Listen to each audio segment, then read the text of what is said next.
Fala meu aluno, minha aluna do KNAPS. Nessa aula a gente vai falar sobre o primeiro grupo dos vertebrados, os peixes. Na nossa última aula, a gente falou um pouquinho sobre as características gerais que definem um animal como sendo cordado. E falamos também um pouquinho sobre os primeiros grupos dos cordados, os cordados mais primitivos, nos quais a notocorda era permanente, ou seja, que a notocorda era responsável pela estrutura do corpo do animal adulto. Hoje a gente vai entrar no grupo dos vertebrados, que são animais nos quais essa notocorda é substituída por uma coluna vertebral. E o primeiro grupo que a gente vai falar é o grupo dos peixes. E os peixes vão ter diversas características gerais, que a gente vai ter que discutir um pouco. E no final das contas a gente vai dividir os peixes em dois grupos. Os peixes ósseos, os osteíctes. E os peixes cartilaginosos, os condrictes. E a gente vai ter que entender um pouquinho as diferenças que a gente vai ter que saber para você olhar um peixe e saber se ele é osteícte, se ele é condricte. Mas em primeiro lugar a gente vai falar um pouco sobre as características gerais dos peixes, tá bom? São animais de vida aquática, ou seja, eles vivem em ambiente de água doce ou água salgada. E são animais ectotermos. Ectotermos por quê? Porque a temperatura corpórea deles é definida pelo ambiente. Muitas vezes você vai ver a nomenclatura pecilotermos também para identificar o tipo de temperatura corporal desse animal, que quer dizer temperatura corpórea variável. Eu prefiro, e muitos autores preferem usar o termo ectotermo por quê? Porque boa parte dos peixes vão manter a sua temperatura corporal constante, mas não fazendo uso do seu metabolismo interno, mas dos seus hábitos de vida, ou seja, ele vai se movendo para diferentes localidades para manter o seu corpo mais frio ou mais quente, e com esse hábito de vida ele vai mantendo a sua temperatura corporal constante. Por isso, pecilotermo, animal de temperatura variável, pode ser um termo um pouco errôneo. O mais adequado seria ectotermo. Ectotermo porque a temperatura corporal é definida pela temperatura do ambiente, pela temperatura externa. Então os peixes são animais ectotérmicos. E o fato deles serem ectotérmicos quer dizer o quê? Quer dizer que eles não usam o próprio metabolismo para gerar calor, ou seja, eles não usam reações metabólicas do seu organismo para controlar a sua temperatura. Isso faz com que eles tenham um metabolismo mais baixo que de outros vertebrados, que serão, como a gente vai ver mais para frente, homeotermos, que vão usar o seu metabolismo para gerar calor, para manter a temperatura do corpo constante. Então, são animais de metabolismo relativamente baixo, tá certo? O seu tipo de respiração, por ser um animal aquático, é do tipo branquial. Eles usam brânquias. E aí a gente vai ver daqui a pouco que nos dois grupos de animais, os osteíctes e os condrictes, essas brânquias vão ter uma morfologia um pouco diferente. O seu sistema circulatório, como você vai poder ver no nosso módulo de fisiologia animal, ele é um sistema circulatório fechado, composto por um coração bicavitário e um sistema de vasos. Então, um coração bicavitário, brânquias e um sistema de vasos vai compor o aparelho circulatório de trocas gasosas desse tipo de animal. Tubo digestório completo, como em todos os cordados. E vale dizer também que eles são animais que têm o labirinto, ou seja, a parte auditiva, mas não auditiva para captação de sons, o ouvido que determina o equilíbrio muito bem desenvolvido. E isso é muito bem desenvolvido por quê? Porque eles vivem num ambiente que é muito mais tridimensional do que o nosso. O que eu estou querendo dizer? A gente se locomove no solo. O peixe ele tem que regular, além da sua posição no espaço, a sua profundidade.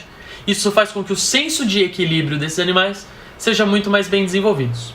E agora vamos começar a falar um pouquinho das diferenças entre condrictes, que são os peixes cartilaginosos, e osteíctes. Vamos falando primeiro um pouco dos condrictes, que são os peixes cartilaginosos, que vão abrigar animais como, por exemplo, o tubarão e a raia. São animais que possuem um esqueleto predominantemente formado por cartilagem. E eu vou dar para vocês algumas características que vão permitir você olhar para um peixe e dizer se ele é cartilaginoso ou se ele é ósseo. E para os peixes cartilaginosos, é fundamental você ter em mente duas características. Ele tem uma boca ventral, ou seja, a boca dele é situada mais próxima da região da barriga, é uma boca que fica embaixo do animal. Se você for pensar em tubarões e raias, você vai poder imaginar isso. Ele tem a boca situada na parte de baixo do corpo. E as brânquias são formadas por 5 pares, ou seja, ele tem 5 aberturas de cada lado do corpo e essas aberturas são expostas. Então pensa num tubarão, por exemplo, ele tem aberturas branquiais expostas. E esse animal, ele não vai ter uma estrutura que a gente vai ver nos peixes ósseos, que a gente chama de bexiga natatória. Os peixes cartilaginosos não possuem bexiga natatória. Então eles regulam a sua profundidade na água com movimentos corporais. O que eu quero dizer é, se um tubarão parar de nadar, ele afunda. Essa profundidade então vai ser regulada por movimentos corporais e também pela grande quantidade de óleo que esses animais vão possuir no seu fígado, que faz com que a densidade deles seja um pouco menor. Mas ainda assim, se eles não se movimentarem, eles afundam. Os peixes ósseos, ou seja, os osteíctes, por outro lado, eles têm uma bexiga natatória, que é uma bolsa no interior do corpo que fica cheia de ar. O volume dessa bolsa, a quantidade de ar armazenada dentro dela, é regulada pelo sistema circulatório, porque essa bolsa vai ser extremamente vascularizada. Então os gases que estão dissolvidos ali no sangue podem partir do sangue para dentro da bexiga natatória. A bexiga natatória aumenta de volume como se fosse uma boia dentro desse animal, ele vai mais em direção à superfície. Pelo contrário, se os gases saem da bexiga natatória, se diluem no sangue e a bexiga natatória diminui de volume, esse animal afunda, tá bom? Quanto à boca e as brânquias, que é o que a gente vai usar principalmente para diferenciar os peixes ósseos dos peixes cartilaginosos, a boca nos peixes ósseos ela é terminal, ela fica na ponta do animal. E as brânquias são 4 pares protegidas por um opérculo, aquela coisa que a gente vê do lado do peixe, que abre e fecha quando ele respira. Ou seja, ele tem as brânquias no número de pares menor, mas elas são protegidas por um opérculo.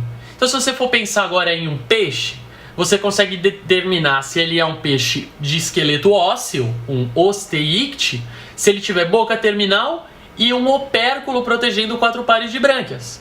Ou se ele é um condricte, um peixe cartilaginoso, se ele tiver boca ventral, 5 pares de brânquias visíveis, tá bom? O esqueleto então dos osteíctes é ósseo, o dos condrictes é cartilaginoso. A excreta de ambos os grupos, as excretas de ambos os grupos vão ser em forma de amônia. E a gente vai tentar entender mais pra frente as vantagens e as desvantagens de cada um dos tipos de excreta nitrogenada na conquista do ambiente terrestre. Mas agora a gente tem que ter em mente que a excreta nitrogenada dos peixes é feita por amônia, tá bom? Que é um tipo de excreta extremamente muito mais tóxico do que os outros tipos de excretas, mas é muito solúvel, o que é muito útil para esses animais que vivem em ambiente aquático. O tipo de excreta sendo muito solúvel, você consegue eliminar na água com facilidade, tá bom? Espero que vocês estejam aprendendo bastante com as nossas aulas. Na próxima aula a gente vai falar um pouquinho sobre outras classes de vertebrados e sobre conquista do meio terrestre. Espero ver vocês lá e não se esqueçam de se inscrever no nosso canal, curtir a nossa página no Facebook e compartilhar as nossas aulas com seus amigos. Um abraço e até a próxima!